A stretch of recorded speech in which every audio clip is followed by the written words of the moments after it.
start broadcasting. Wow, totally. Careful. Yeah, guys, like the biggest bottle of water ever. Yeah, it's 2 liters. It tells me exactly when, where I need to be at certain times of the day. Oh my gosh, you drink the whole thing? Mm-hmm. Oh my gosh. Every day. That is a lot of water. A lot of bathroom breaks. I was literally going to say like, yeah. So we'll just give it a couple of minutes so that people can start to join through. Hello to everybody that's joining us. Thanks for joining us on Guy Fawkes and Guy Fawkes election and lockdown evening. So triple whammy. Sorry, what is Guy Fawkes? What is Guy Fawkes? A fireworks night. Well, actually, what quite ironic is the night that we all enter lockdown is also the night of the year that we celebrate Guy Fawkes trying to blow up Parliament. So he was it like 16th century, something like that. This is going to test my knowledge history, but basically he nodding with you. dug a tunnel under Houses of Parliament, stuffed it full of dynamite and or TNT or gunpowder, I think it was, and then tried to blow it up, and they caught him. So for some really weird reason, every year we celebrate by setting off fireworks. He was hung, drawn, and quartered, which is a lovely way to go. Absolutely. Yeah. Wouldn't be my first choice. My dog's been going crazy tonight as well, so that's the other impact of it. Animals hate fireworks. It's not good. It's not good. Right. So welcome back, everybody, for our first evening session, the Humans Come First Summit, and our final session of day one. We've had a ton of great speakers, loads of engagement, and it's absolutely what Joe and I were hoping for. We're excited to see what tomorrow brings, but we're trying to end it on a high now, because what we've done is we've managed to bring some of the smartest people in sales that we could find. And obviously Joe and I are here as well. You're probably sick of me hearing me say this, but please make sure you're using the HCF Summit hashtag, whatever channel you're using it on, like jump in and get involved, because we want to have those those conversations. That's the big part out of this that me and Joe are looking for. And join the Facebook group. So if you haven't joined already, join the Facebook group. There's a bunch of people on there already, and it's where we're sharing all of the videos. So Doug's joining us again after a great session earlier. With the feedback we had after that was incredible. I've already sent it around all of my team saying you guys have to watch this. So if you haven't seen it yet, jump on the Facebook group and dig it out. I think it's one of the top posts in there.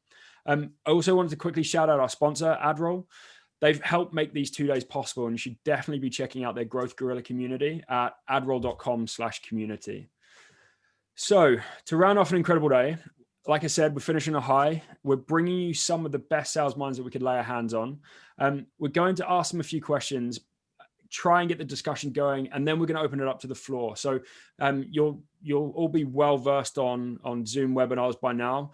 Down in the middle of your screen, there should be the Q&A button. So click that and put your questions in there, because that means that we can prioritize them and make sure that we get to them. People can upvote them, all that kind of stuff. Because if you just put them in the chat, which is fine, to like have like chats and comments and stuff like that. But if you just put them in there, we might lose them, and we want to get to them. So unfortunately, Nathan wasn't able to join us tonight. He's had a family emergency, but we've managed to convince, at really late notice, one of HubSpot's OG partner sales guys. So it's a pleasure to have Aidan with us on the call. Thanks for the invite. I've known Aidan for a few years now, and I've seen firsthand the impact of his sales leadership. He leads one of the highest performing partner sales team across the HubSpot organization. He also used to be a cocktail bartender out in New York. So he knows a thing or two about supply and demand, but coincidentally knows nothing about rugby. I'm just going to stick you on mute now, Aidan. We also, yeah, rugby union, like real rugby. Got it, right. So we also have Charlotte Utton. So Charlotte is Six and Flow's own head of business development. Charlotte is an absolute master at establishing rapport, spotting opportunities, and working collaboratively across internal and external teams. And I think one of the themes that we've had across today, and one of the things we're going to cover like in some of these questions, is that sales and marketing alignment piece and how that sits. Charlotte is very, very good at working across those teams. It's a pleasure to work with Charlotte, as I learn something new every day, and hopefully you guys are going to get to experience some of that learning as well. And last but not least, we have Doug Landis taking us, who's taking another hour out of his time, glued to CNN to watch the election results, to come back and answer a few questions on sales with us. for those of you that missed his session earlier, it was absolute gold dust. So make sure you check out the replay, because it's one of those webinars that I came away from. It's like, fuck, I actually learned something that could change the trajectory of our business. So definitely check it out. Once again, remember to use the Q&A, and that's pretty much it. You should know Joe. If you don't, Joe is the podcast co-author and is also co-hosting the summit with me. So he's going to help pepper some questions in there as well, and just make sure that we're engaging as much as possible. If you see me flicking from screen to screen, it's because my webcam just died and now I'm having to use the one on the laptop. So that's why I'm going to end up with a crooked neck at the end of this. Anyway, I'll take a breath now. First question, and I'm happy you can all jump in and answer, whoever wants to answer first. But this is the way I like to start my general Q&As. What's your biggest fuck up in sales in the last year? Who wants to go first? I'll take it, Rich. Okay. What a question. How long is this podcast going on for?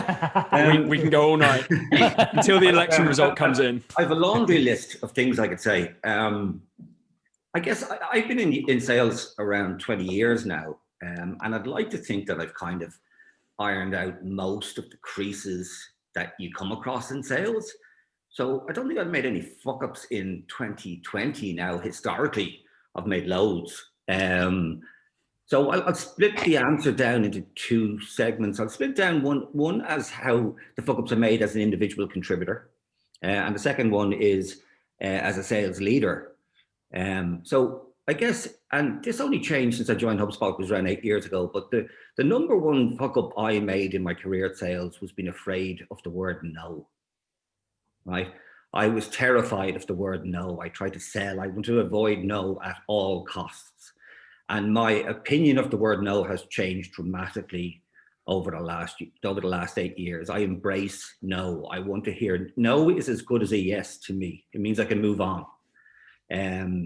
So I think that's one of the big mistakes that salespeople make, is that they never want to hear no, when in fact it is a great thing to hear. Probably everybody else would probably chime in with regards to being a sales leader. Hiring people is the number one thing that you do as a sales leader. You have to get it right, because if you get it wrong, you invest so much time and so much money into those individuals. If you get it right, it's the exact opposite.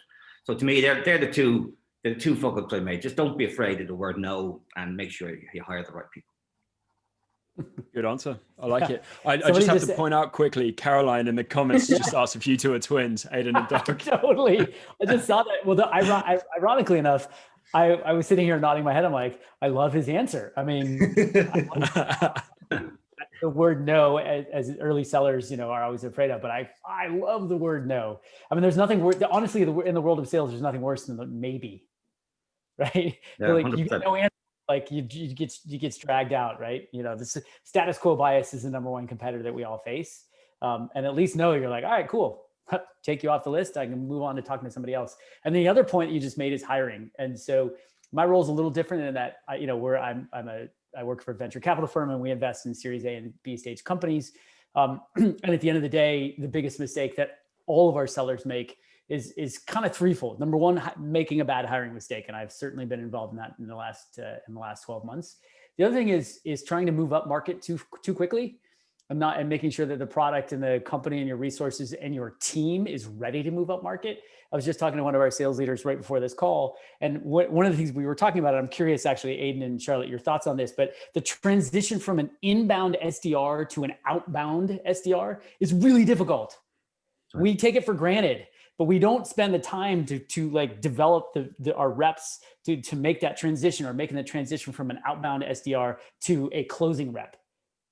Right? Those transitions are so hard, and I don't think we spend enough time focusing on that, and therefore we have some serious dips when those transitions happen. So, so we'll come back to the fuck up question in a minute, but like, what are some of the ways that you help with that transition? And I think that's like, and I'm asking that because in our organization where we sit at the moment, so we have like some of those transitions going on. We have like some immediate, like not necessarily pains in that area, but like areas of friction or things that we are focusing on. And Aiden and you, Doug, like you've both gone through those pains. Like you are like weathered, probably the wrong way to say it, but yeah, this is real gray. Yeah. I don't just color this. I just shave this. This is by choice. So like, how have you weathered some of those pains?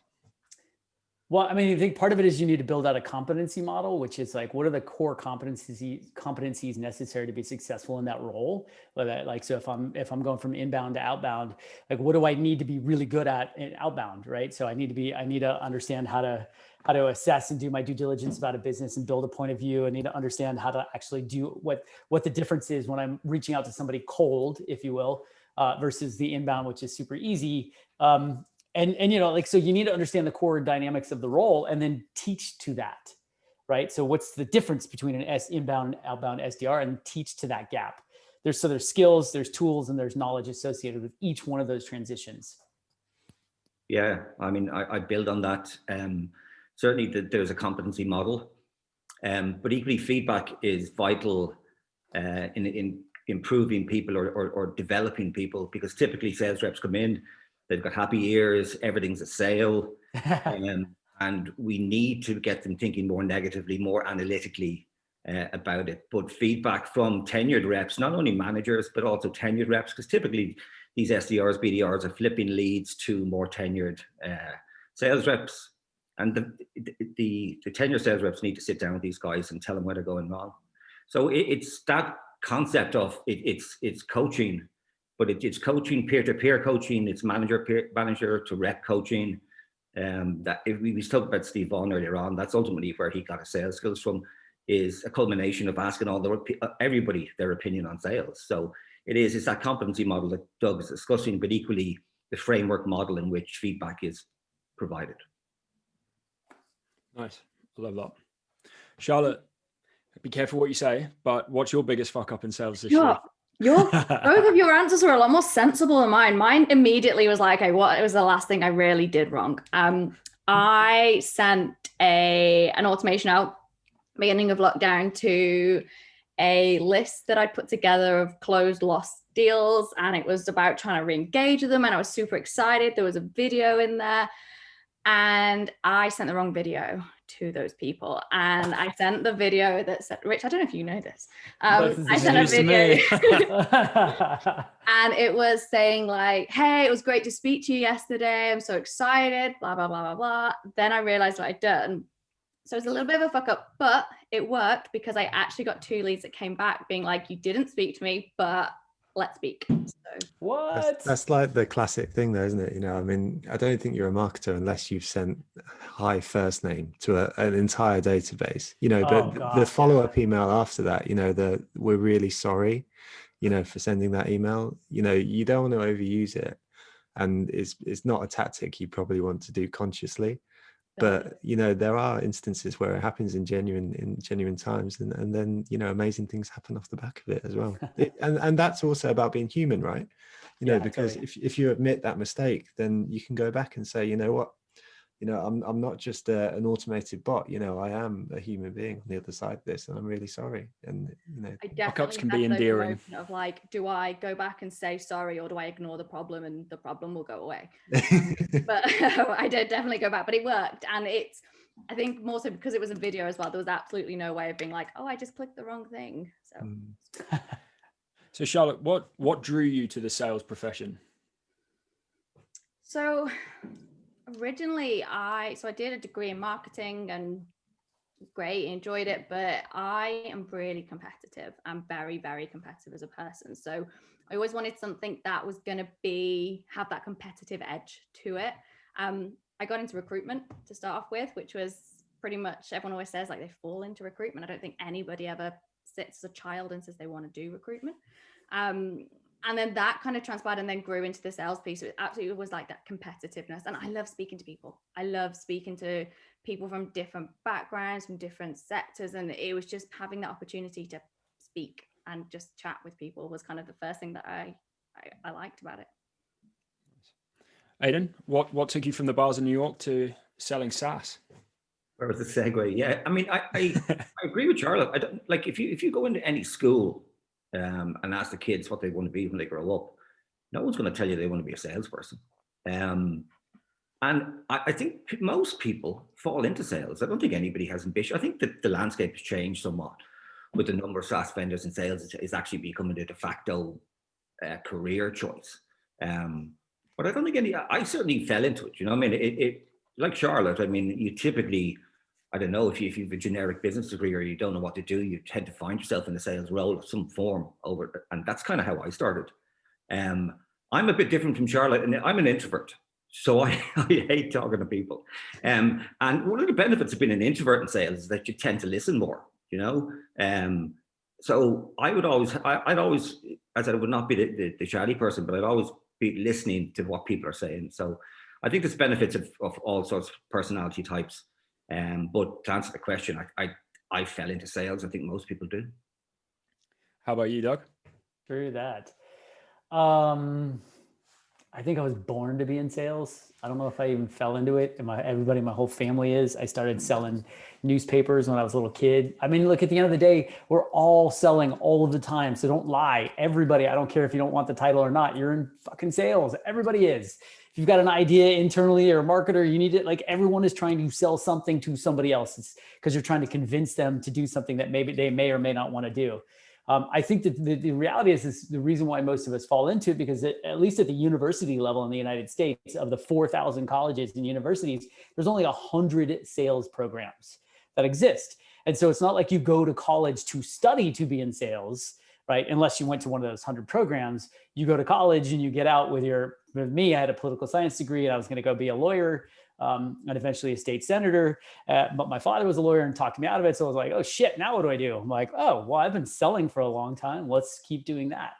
I think it also there's a stigma associated with sales. And I think for all of us, whether we're in sales or marketing, anybody that's customer facing, we need to help to try and eliminate that, because it's one of the best professions in the world. It provides some financial freedoms, but also a lot of opportunity to grow and problem solve. And it's super fun, whether you're an introvert or extrovert. And Aiden, by the way, most introverts are actually better sellers than most extroverts, interestingly enough.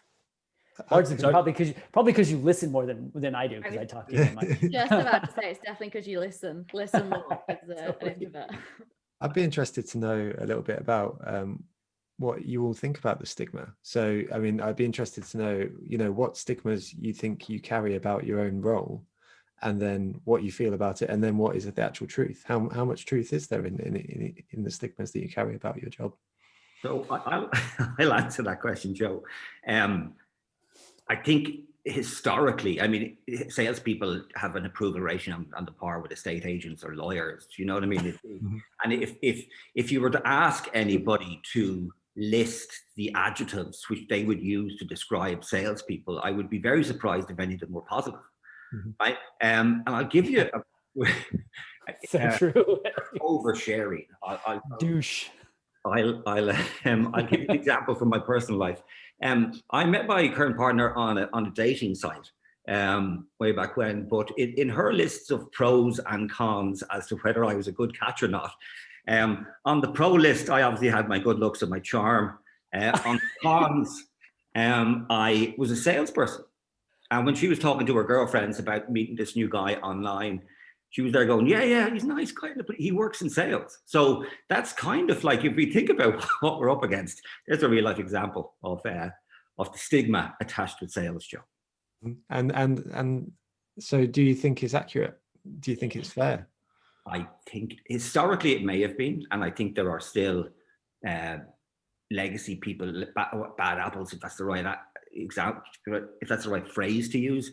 I think that, yes, I think there still are legacy people using legacy sales techniques and people thinking that their product has to be a fit for everybody, and that pushy talking sales rep, right? So, but I do think the science of sales is changing, and the way we coach salespeople to be more human and actually talk to people, and as they be comfortable with a no. And I'm not trying to sell you anything. And like showing people the door, do you know what I mean? At every stage is a great way to run a sales process. So listen, Mr. Prospect, this may or may not be a fit for you. I don't know. You know what I mean? Because typically salespeople push something down people's throats. Totally. And everybody it's like going into a shop, right? And then as an introvert, I hate it. I walk into a shop, a sales assistant comes up and wants to talk to me, and that's my trigger to get out. Right, and that's kind of just an example of the sales process. But I do think people are changing. I think there's a recognition of the legacy spin selling, band selling, ridiculous, those concepts. And I think they're changing. And I think certainly in HubSpot, we are embracing like selling as a human. I love that. 100%. Like the human selling piece, like I 100% agree with what you've just said there as well around sales. Like the biggest stigma like I see is that you just want to sell. You don't care who you're selling to, and that everyone thinks that salespeople just get a lead in, someone says yes and they just want to sell to it. And I think that is the biggest thing to like prove that that's not what sales is, because it's about like understanding the fit, understanding who they are. And it's actually sometimes better not to sell as much as it is to sell to that person as well. So it comes back to like what you said, Aidan, about that pushy bit. I think that whenever before I got into sales, and like when I was kind of in recruitment as well, it's especially within recruitment, there's a lot of stigma around like just selling and not really caring about what you're doing as well. I feel like in B2B sales, there's that stigma is kind of dropping away to a certain extent. Like, and I say I single out B2B sales because I think on B2C sales, like if I walk into like a PC World or like a car dealership, you still get confronted with that kind of, in a lot of instances, like kind of pushiness. But I think in B2B sales, one of the points that Dave Gerhardt made on the talk that we did with him earlier today is he was saying like one of the like marketers, your main job is to be there to pitch. And if you like you are pitching ideas, you're pitching products, you are there to help position that stuff. And the example he was giving that in was around pitching to the CEO that if you want to be able to do an idea. So like we're talking about ideas that have got no immediate ROI off the back of them. How do you walk into a boardroom and get the CEO to sign off on that? You have to be there to, and Doug, this comes back to your talk earlier as well. There has to be a story, a narrative. You don't just go in there and I want a bunch of money. We might not get anything back because you're not going to get away with it. But I think what's happening now is all the other professions are having, and there's a realization they're having to sell now. Like they are active sellers in the processes that they are in. So I feel like maybe there's a bit of a leveling of the playing field almost. I totally agree. I think there's an element of sincerity that's necessary when you're selling, right? You have to truly care and be truly curious, and also be willing to say like, this is not a fit. Like I'm in the business of providing something that exactly fits. I don't want to waste your time or my time. So I think there's an element of like professionalism that's necessary. And when you know it's there and you feel like it's an honest and candid conversation, then the stigma goes away. And regardless whether you call yourselves a salesperson or account manager, a solutions provider, or trusted advisor, whatever label you want to put on it, it's the behaviors that actually drive the stigma, right? In both a negative and a positive way. So we just have to be really mindful about the behaviors and ultimately what we're trying to do. Sincerity in the world of selling is I think, is making a huge comeback. Yeah, 100%. 100%. So the world is on fire. Everything's batshit crazy at the moment. By the way, in California, it literally is. So, yeah. Sorry, poor choice of words. I take that back. How are you guys handling? How are you guys handling your sales process, like the changes in your sales process, and kind of like with everything that's going on? Like, how are you being adaptive? How are you changing those things? I think that's kind of like a continuation as well around that stigma question. For me, it's very much more around that human relationship building rather than the quick sell. So looking at our sales cycle naturally went up at the start of the pandemic, and we then had to adapt to that. So for me, it's about looking at how we build longer relationships rather than saying, okay, this lead's going to come in, I'm going to sell to it this quarter. It's more around looking actually, okay, we can help them. How can we help them? And what are those stepping stones to then selling them? It could be like 6, 9, 12 months down the line, but it's building longer term relationships and being there to help as well. So not just saying, okay, this is what you want to buy, this is what I'm going to sell you. A lot more listening and then looking at kind of longer term plans as well. So I have a opinion about this, as you can imagine. This has been spending a lot of time on this. So the thing that I fundamentally feel like is missing in sales processes today is most sellers are not coming into the conversation with a prepared mind. Meaning they haven't built a point of view or a hypothesis about the prospect's business and who they're going to speak to. And therefore they don't have customer examples to draw parallels from, because at the end of the day, I want to know what you've learned from your other customers that are just like me versus what you can tell me as a salesperson, right? Help me learn from my peers, basically, and you're just the messenger. And so the first thing that we do is I'm like, okay, cool. So we need to make sure we can help our sales teams build a point of view and a hypothesis about the customer or prospect they're going to go speak to. And they're going to use that to then define kind of what they want to get out of the conversation. Often also often missed. It's the, what do you want to get out of this conversation? What do you want to know? The thing I'm trying to get people to avoid is this idea of discovery as a stage, because unfortunately that drives the wrong behavior, meaning it's all of a sudden it's like, oh, we're in discovery now. So I'm going to pepper you like a Spanish Inquisition with all these questions so that I can help navigate the conversation to get you to buy. The reality is we need to be having business conversations with context instead of this long list of discovery questions that I need to pepper you with. But we do that by building out our point of view and our hypothesis first, because the problem is most people are demoing too early, right? We're leading with a demo and having the product and the features try and sell itself versus like, hey, let's have a conversation to see if it makes sense for us to continue talking.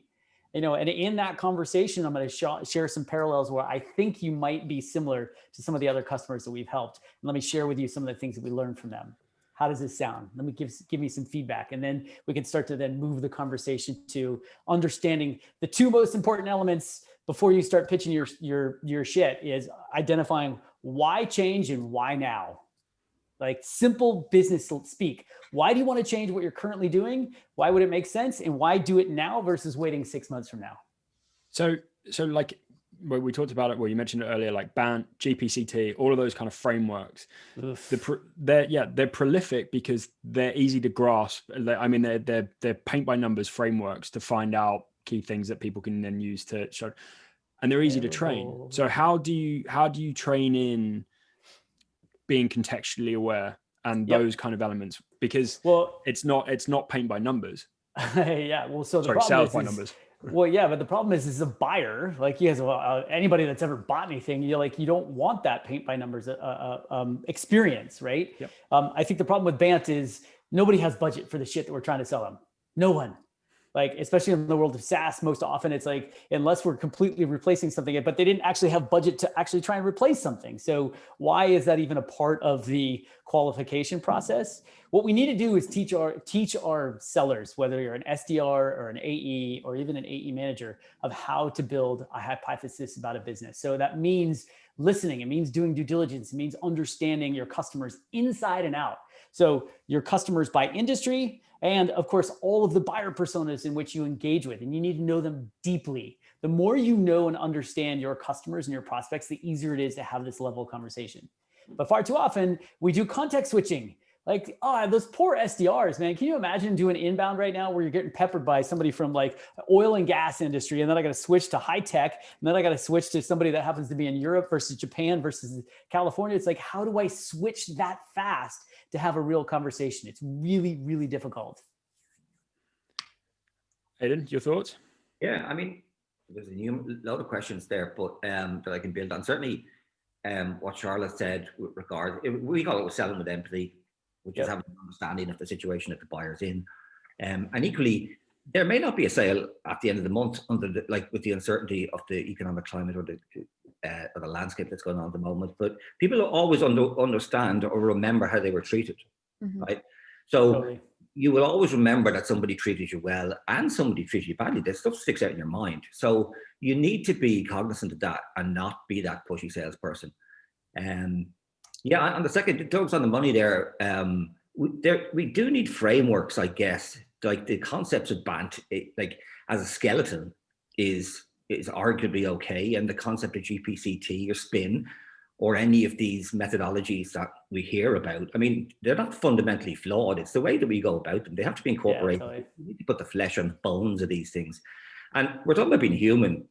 We need people to just ask questions. Like if we go back, Rich, you've got 2 kids. You must have fielded the why is the sky blue? Do you know what I mean? It's the 5 whys, right? Yeah, totally. It's not rocket science. You know what I mean? It's why. You know what I mean? Why do you want to change? Doug says, why do you want to change? Well, because what we have isn't fit for purpose. Why? you know what I mean? You can get really deep if you want to be like, you can do, if you want to be totally programmatic, say 5 whys, but there's 10 ways to say why. Tell me more about that. How so, right? So that's kind of how you pivot somebody from the, like, there's 2 things at play here. There's a coaching and training, right? Training is teaching somebody something new. Coaching is refining that skill and making it better. So there has to be the fundamentals, which are the kind of bands the GPC teach. Yes, we need to know that, but ultimately we need to put it into play in a different format. And there's gap selling by Keenan is a really solid example of kind of where sales can go. And equally, there's loads of methodologies out there. But to me, if I want to tell, if I want to tell a new SDR, you can either go down the doctor route or the baby route. Right? The baby route is 5 whys. The doctor route is the kind of, if you go to the doctor with a pain in your back, he's going to ask you, like, what kind of pain is it? Is it a sharp pain? Is it a blood pain? How long have you had it? Have you done anything to fix it? And that kind of concept, I mean, we just need to give examples, real life examples of what is fundamentally a simple thing to do. You're just asking questions. You know what I mean? You're asking the whys, the why nots, have you done anything about it, regardless of what it is that you're selling. So that's kind of how we have to pivot and get people just being human and being afraid. As if we go back to the start of the call, don't be afraid to fuck up. You know what I mean? Because fundamentally, that humanizes you when you fuck up. You know what I mean? And it gives you an opportunity to go back and possibly create relationships.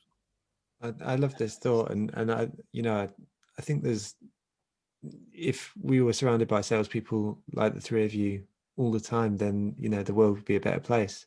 I'm curious though that when people are entering a sort of sales arena, I think the 3 of you demonstrate a great amount of competence and confidence in yourself and your abilities, to deliver, to accept the no and stuff like that. For people coming into the industry, to gain the competence to understand context, and then to be able to ask the right questions and stuff like that, how would you approach sort of maybe training someone up or coaching someone up in the first 1 to 2 years of their career? I think it's everybody, regardless of what you're selling, it's simple, right? You're selling the future state to whatever person you're selling it to. It doesn't matter what you're selling. Like in the SaaS industry, it's very simple. If you're selling a piece of business software, you're either doing it to make more money, save money, or both. Right. So like, regardless of what you're selling, that's ultimately what you are selling, regardless of the software, regardless of the complexity of the product. And that's what you're doing. You need to break it down, because people have a tendency to over egg the pudding, to make stuff more complex than it actually is. Do you know what I mean? So as Doug was talking about preparation, right? So you need to have an understanding of what the problem is, right? You have to do your preparation. You know what I mean? You have to know who you're talking to and what floats their boat, both from a professional perspective, but also from a personal perspective, right? Because people make decisions on emotionally. We like to think that they make them rationally, but they don't. And we need to understand what motivates anybody to do anything, right? Yep. Is marketing managers buying a piece of software? Are they buying it because like they're buying it to get more leads or whatever, but ultimately that's not what's driving them. They need to impress their boss, or they need to save themselves from getting fired, or they need to help out the sales director because they ultimately want to go home and have some extra time with the kids, or they've got an exit strategy.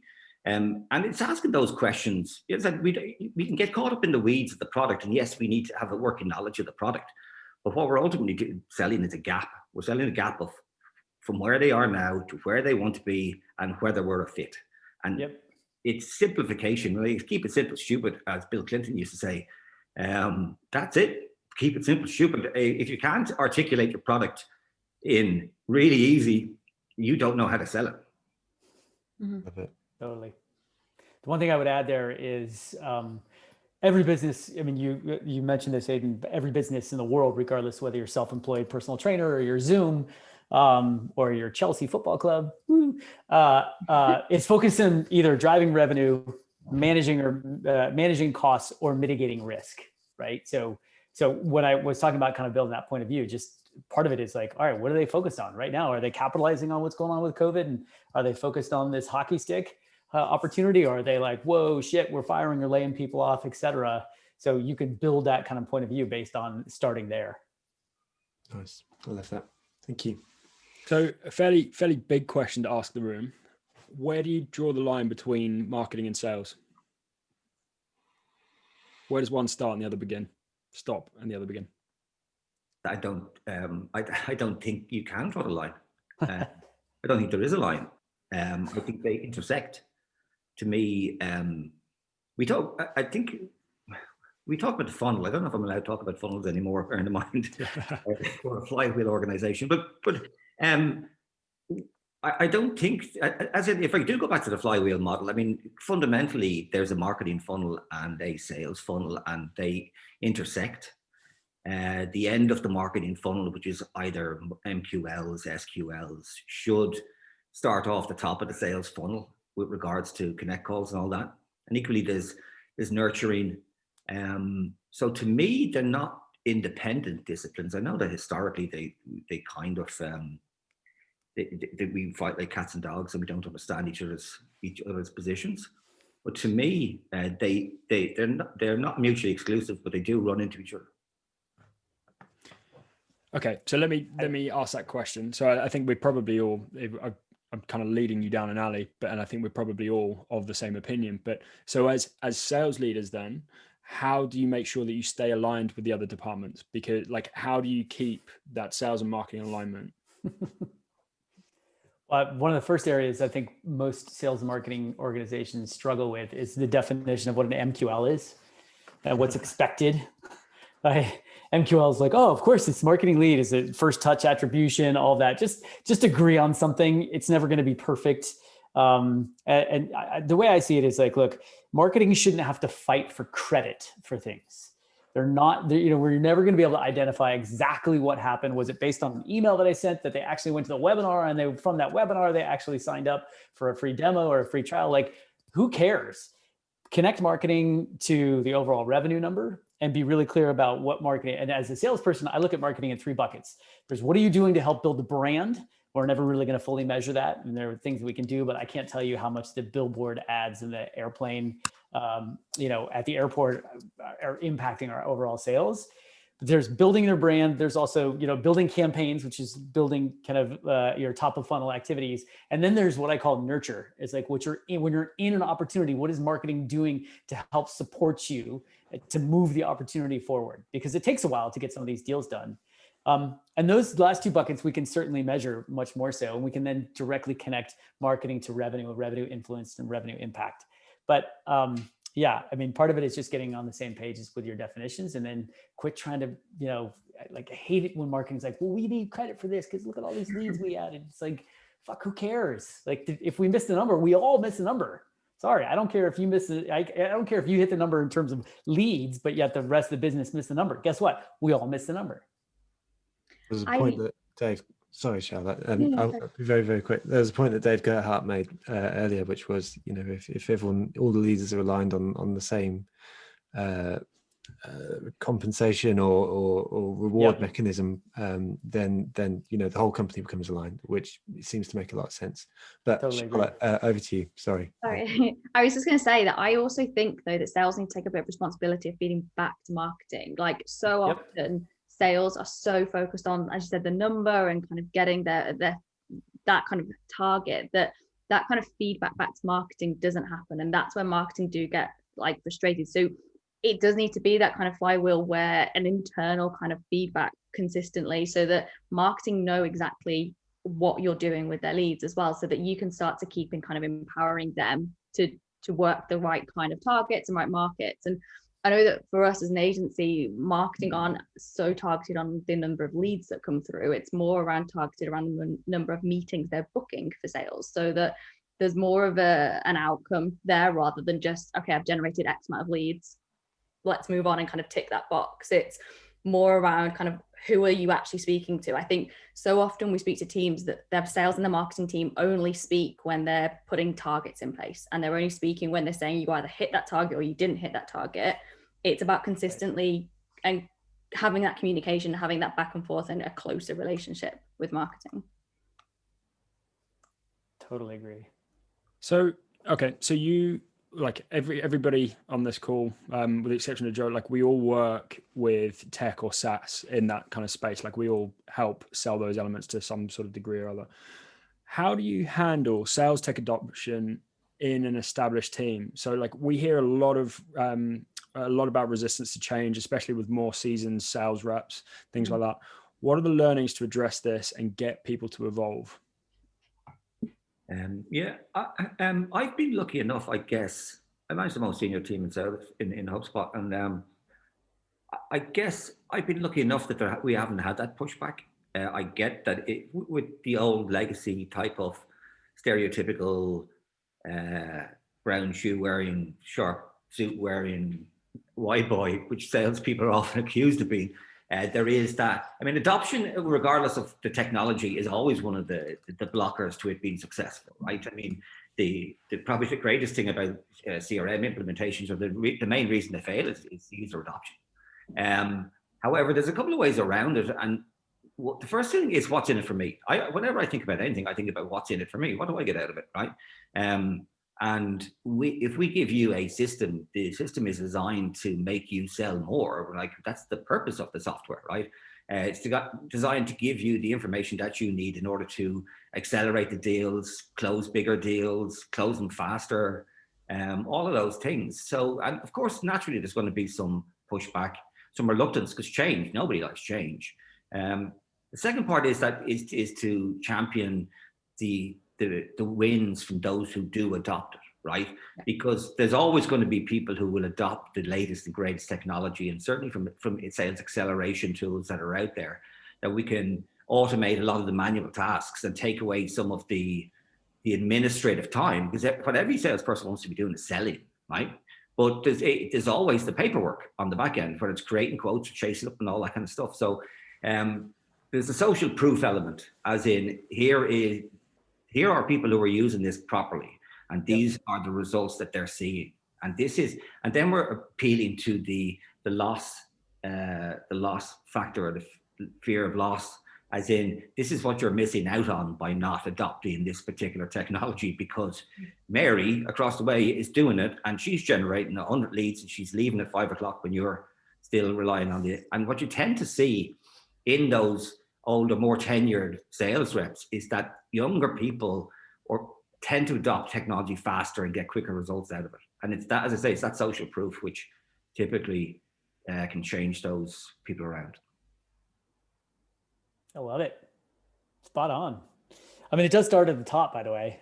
Aiden, it starts with you. It starts with your boss. It starts there, to recognize the fact, like, hey, we've got to, kind of goes back to, again, even for me personally, why do I want to change what I'm currently doing? Why does that make sense? My hair's not on fire. It's fine. It's working just fine.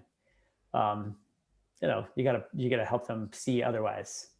By the way, adopting new technology is just selling internally. Yeah. Right. Yeah. So slight different direction then. So how is brand important to the sales process? So how important is brand in the sales process when there's been a huge influx of tech, automation, and procurement process being added? What do you mean by that question? Like, how important is brand in the sales process? Is it my personal brand or the company's brand? Like, when we talk about brand, what are we talking about? So the company brand. So how important is the company brand when you're selling into a procurement process? I coming from working in HubSpot now, so I can kind of speak to this firsthand. Myself and Doug worked in Salesforce way back when. We did. And Salesforce had huge brand recognition. When I moved to HubSpot, nobody knew who HubSpot was. The echo chamber on the floor was typically, coming from HubSpot, HUBSPOT was, and that's why I think we've actually grown up, because we no longer hear that resonating around the sales floor. But I do think it's important. It depends on whether your sales strategy is going to be push or pull. Typically with a strong brand recognition, it's pull, as in Mr. Prospect has heard of Salesforce or HubSpot and wants to find out more about it. If you don't have the brand recognition, you're in a push kind of factor, as in you need to be more evangelical about your product. or whatever you're selling. So to me, it changes, and equally the nature of marketing materials, the approach to sales. It has to be more educational with a less established brand.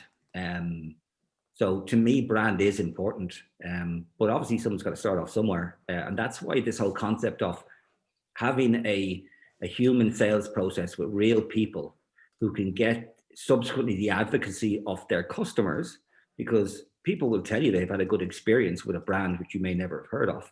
So that's why the sales process and the approach to sales is probably more important with lower brand recognition. Yep, I would agree with that. I think it's more about reputation than it is brand. I guess maybe I kind of put those two together, but it's like there's most often people are going to have a preconceived idea of like what it's like to do business with HubSpot, or what's it like to do business with Salesforce or Microsoft for that matter. And so it's important that you know that. What is the perception of your brand? What is the perception of your reputation as an organization? And if it's a little tainted, maybe some from some previous experience or some bad decisions by the leadership in the organization, just call it out, acknowledge it. We're going back to being human, like just acknowledge the fact, like, look, we've screwed up as an organization. I recognize that. And so our job is to try and rebuild that trust with our customers. But here's how we've been doing that. And here's how we're going to continue to honor that. I think as well, like with brand as well, it's especially when you're going through procurement and you're speaking to people that you're not necessarily going to speak to kind of post-sale, post-win, like as a client, that brand is really important, because those people move roles as well. And those people are only going to touch kind of the whole process for kind of a short period of time. So building the brand and making sure that kind of the brand is the forefront and kind of as part of that is going to then grow kind of your reach as well as those people move. And looking at kind of referrals rather than just always direct kind of lead gen is about how you can grow that kind of brand piece as well, for sure. Nice. I like it. Right, Charlotte, one for you. So I would say that you are hands down the most consistently motivated person in the agency. So how do you personally stay motivated, and how do you make sure that your sales team is motivated? Yeah, so I'm definitely a glass half full kind of person. And I think for me, it's about always looking at kind of what else you can do and how else you can do it. So I don't like going into a day and having the same calls booked in, the same style calls. So similar to how you said, like, band, yeah, they're great, but having too much process really doesn't sit very well with me. So looking at how we can try new things, how we can test, break, learn, and having that kind of as the focus means that it doesn't get the same old every single day. And within a team as well, I think that it's really important to look at small wins as well as big wins, and look at those day-to-day elements rather than just in sales. It's so often that you look at your sales target and how much revenue you've generated and kind of where you are towards that. But it's the small wins as well that then help motivate a team, especially in like lockdown. We're not all in the same room. We're not listening to each other's phone calls. We're not seeing kind of others' wins there and then. So it's about kind of having, I suppose, a platform where we can all chat and kind of just share those small wins as well. And I also count down to Christmas from pretty much like the day after Christmas as well, which who isn't motivated by Christmas, eh? I can speak from experience that gets really old really quickly. Aidan, so like you come from like, and I'm asking Aidan over Doug here, because you come from like, you're on like an active sales floor when HubSpot Tower is open, all that kind of stuff. How's your team transitioned from going from like being in a noisy, like shoulder to shoulder sales office to working remote and still being motivated to do that job, apart from Steve, because I know he's never in the office anyway? Yeah, well, it's a combination of what Charlotte said. You need to be, as a leader of a sales team, you need to be invested in your people. You need to be honestly invested in your people, right? And you need to know what, you don't have to be their friend, but it helps, you know what I mean? If you're respected by the team, and you need to know what motivates people. Like, some people are motivated extrinsically, as in they want to earn money, and some people are motivated intrinsically, as in they want recognition. And you need to kind of understand what the way people kind of operate and how they function. So knowing that, and equally their own personal goals. I mean, we have everybody has their personal goals here, regards to where they want to be and what they want to do, or how much money they want to earn, or if they're buying a house. So it's a matter of transitioning that into a kind of a strange environment where we're working online. It's kind of vital to recognition, as Charlotte says, is so important, right? Giving people feedback that they've done a good job, because it's a simple thing, but very few people do it. You know what I mean? Especially in a sales environment, because people are working to a target. So they get a shout out for doing 120% of the target, but it's the little wins and the little recognition that really helps people. We have virtual meetings, we have cocktail events, we have a whole load of things which are designed to kind of keep people in contact with everybody else throughout this, and knowing that people aren't alone. Having the one-to-one has changed, and there's a lot more personal interaction in that one-to-one, whereas typically we would get down to business a bit faster. Obviously, there's going to be some small talk at the front end of it, but I now have a 15-minute conversation, which is just, how are you doing? You know what I mean? Let's shoot the breeze. What do you think of the election? What do you think? You know what I mean? This is a pain in the ass. It's COVID. You know what I mean? And get a sense of what works for me. And I'm a great believer in kind of like, if I'm pissed off at something, chances are somebody else can be pissed off with it too. I'm bringing that up. And if you as a leader, if you're vulnerable as a leader, I think it really counts, because people see you as being like, you're being a leader, right? As opposed to just a manager. But there's loads of events, and there's a whole lot of things which you can do from a collaborative perspective online. But you can't do it too much either, because then we've got Zoom events and the Zoom fatigue and all that. So it's a balancing act, but we have to keep people focused on whatever our goal is, their goal, and still make it part of a collective. It's interesting, actually, when we spoke to Dave Gar earlier. So he's moved into the CMO role at Privy, and he was saying that like the beginning of COVID, beginning of lockdown, they were like doing Zoom team building stuff all the time, and he was like, very, very quickly the team got sick of it, and it was starting to have the adverse effect, and so like they've dropped it to kind of more transactional comms now. Yeah, 100%. Absolutely. So Zoom at all, pick up the phone. You know what I mean? Even sometimes the fact that you're not going face to face, it's a different environment. You know what I mean? It shake it up, go out for a walk, have a chat with somebody when you're out for a walk. Loads of things. Oh my gosh, going for a walk is so important. Holy smokes. Yeah, that's the only thing that keeps me reasonably sane, if you can call me that. Absolutely. So it's interesting because we're speaking a lot about change, you know, and so I'm coming into this conversation as the layperson, actually, and I found this absolutely fascinating, you know, sort of hearing about a sales perspective on things, because I never get this.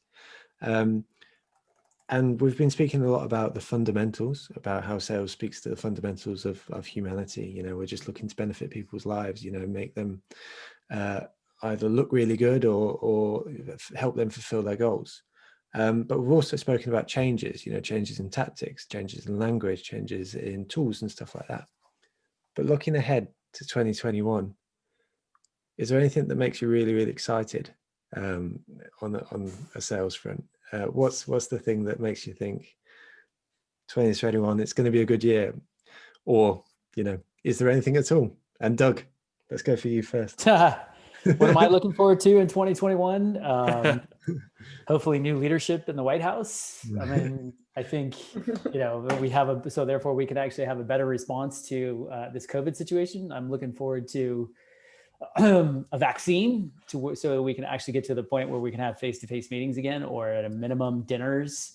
I think I think the sales interactions forever changed now. In fact, buyers are now admitting to the fact that they like doing Zoom conversations versus face-to-face and getting in the office. And I've actually really appreciated it. I was on a plane every single week. From January to March, I did 60,000 miles in the air. And I realize now, after the fact that I haven't been traveling, I'm like, wow, it's really nice having time with the family and just some downtime, and time to get outside and go play golf or what have you, or go surf. I think, on the sales side, I don't know. I see more and more organizations are shifting to predominantly like 98% of their business is focused on outbound. And I'm seeing more and more kind of full stack AEs in the inside sales organization who can do, they basically eat what they hunt and they kill, right? Because these targeted roles, I think, were important 10 years ago when SaaS, or 15 years ago when SaaS was just getting started. I think now we're going to see a shift back to this full stack AE and getting back to really truly selling versus just riding the shiny penny noise, right? Like Zoom has to sell, right? They're wildly successful, but they still have to sell. Same thing with HubSpot, same thing with Salesforce. It's like we need to get back to that at the core. I'm looking forward to it. Fabulous. Thank you, Doug. So we've got 5 minutes left, so I'm going to give you 2 quick fire questions from the Q&A feature, and then we could probably wrap up, I think. So the first one's from Leslie, and she asks, expanding on the motivation talk, how do you deal with rejection? So this is going way back to the beginning of the session where Aidan, you were saying about no being a brilliant word. Even the best salesperson can't win every opportunity. How do you pick yourself up and keep on chasing those leads? And Aidan, as you mentioned it at the beginning, do you want to go? Yeah, sure. It goes with the territory, I think. The concept of rejection, and that probably you're going to hear more no's in sales than in any other career choice that you're going to get or you're going to take. I think you have to have the DNA to have the resilience, and the tenacity has to be part of your core attributes as a salesperson. Sales isn't for everybody, right? So we have to set the expectation that they're going to get a lot of no's, but equally you can hire for those attributes. You can ask questions which determine whether people have the tenacity and the perseverance to do it. Of course, there's going to be no's, but equally, like I've been in sales, I say, for 20 years, and there's no greater high than closing a sales deal, right? It is one of the greatest thrills, and I still get a thrill out of it, even though I don't do it anymore. So there's that kind of buying a lotto ticket type of thing. And I buy lotto tickets every Saturday, and I think it's just all I'm really buying is the time between buying the lottery ticket and finding out I haven't won. But there is. We have to. First of all, we have to identify those people who are suited to the role, right? First and foremost, that's the most important thing. And then we have to support. Then we have to set the expectation, as in this is what's going to happen, but that's okay, because you're going to get 9 no's out of for every yes, and that's okay. And you should look on a no as the opportunity to move on. It's not personal. It's nothing against you, right? So just move on. You know what I mean? It happens to everybody in their walks of life. So as I said, it's expectation setting, it's hiring the right people, and then keeping them motivated. So Lindsay's actually just put in the comment panel in response to the question. My father once told me, who's also a sales guy, that every no gets you closer to a yes. So I think of that with rejection, and you have to remember it's not personal usually. Charlotte, I felt like you had something extra to Yeah, I was just going to say as well that I think as you build sales teams as well, it's really important for every level to show that they have rejection as well. I think that it's not just like as a BDE that you're going to have like the no's. It can happen at every single level. And I think that that's how you can help to kind of show that, I suppose, that bounce back kind of it happens at every single level. It's not just at kind of that first qualification, and showing that you can then still kind of be positive and keep that kind of momentum going as well is really important across the whole team. Thank you very much. There's a thing called the grit scale. Angela Duckworth that wrote the book Grit, which I think grit is a critical characteristic that we look for. I'm going to use the Mark Roberge model of hiring, identifying the core characteristics that make for the best rep in your organization. Mark's a good buddy of mine. Grit to me is one of those important characteristics. Have your reps take the grit scale. So if you go, I can actually post it here in the chat here, and take it. See how gritty you are. see how gritty your team members are, and maybe use that as a way to determine how gritty do you need to be in this job. Fabulous. That's really cool. I feel like I'm going to do that maybe first thing tomorrow morning. I confessed to Richard and Charlotte before we got on that I'm already in my pajama bottoms. So, so last question from Barry. And this is thinking about human selling. So, the whole topic that we've been doing today.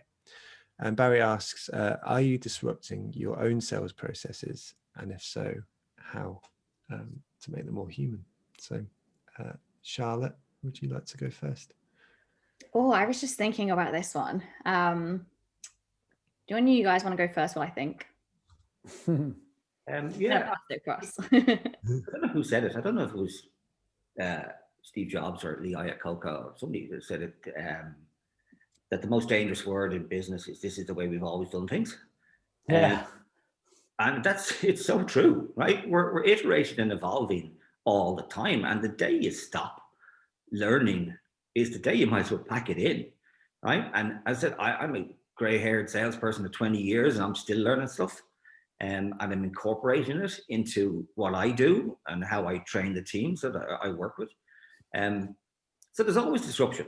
And change is the only constant. So you've got to embrace it. And it's fundamentally like iteration. It's an evolution, I guess. Like we're getting better. We're finding more efficient ways of doing things. We're automating processes. We're using different technology stacks to do stuff which historically people used to do. So yeah, embrace it. It's cool. It makes life easier for you. Get you higher sales. So yeah, we're disrupting every day, every week. Let's do it different. Like as I say, saying we've always done it this way, that's just the last thing you need. Doug? I think part of it is getting away from the standard definitions of the sales stages. So part of it in terms of sales process, we do like, there's discovery, there's demo, there's, negotiation. To me, those single words, I think drive maybe some of the wrong behaviors. And so I'm trying to help our sales teams kind of shift to something that feels more kind of natural as part of a progression. People always talk about the buyer's journey. We'll use the buyer's language. What do they go through? They're thinking about their problems. They're talking about their problems, right? They're evaluating their priorities. Cool. So why not start using that language in your sales process versus I'm in discovery, I'm in demo, I'm in this stage, which feels very rote and actually not very human at all. I love that. Thank you very much. Yeah, no, I agree with both you guys. And I think that for us, a lot of our clients buy our sales process as well. So it constantly changes and constantly evolves. And we see a lot of our clients kind of adapt and kind of grow kind of their sales process based on how we do our sales process. So we always say, and I always say to prospects, like, we're an internal guinea pig. Six and Flow is like, we try, we test, and then we implement it for our clients. So we have quite a quick iteration of kind of our sales process, and it's never the same. And I think that's what makes it fun as well. And that's why, where I said before, like that motivation thing and keeping it changing and keep updating it is where we're going to learn the most as well. Brilliant. Thank you all so much. Rich, I think we're good. I think we've stolen enough of Doug's CNN time for one day. And I don't pay attention, actually. Yeah. Charlotte, Doug, Aidan, thank you very much for that. Like, it was great. I feel like I've learned a lot, and it was like, I enjoyed the discussion a lot. It was a great way to finish off day one. So thank you for taking time out of your evenings. Not that most of you could actually go anywhere, but other than that, thanks for doing it. For everybody that joined us, it starts all again tomorrow. So first up in the morning, we've got Sarah Roberts, who's going to be talking us through how they managed to keep the humans at the center of the marketing, the center of the message for within the work that she's been doing with the NHS. And then we also have Julie Hogan joining us from Drift, and Kevin Dorsey from Patient Partners joining us in the afternoon. KD. Yeah. So don't miss out tomorrow. It's going to be great again, hopefully. And we'll see you all there. And thanks again, guys. I really appreciate it. Thanks so Thanks, much. everyone. Have a good night. Have a good night. See you later.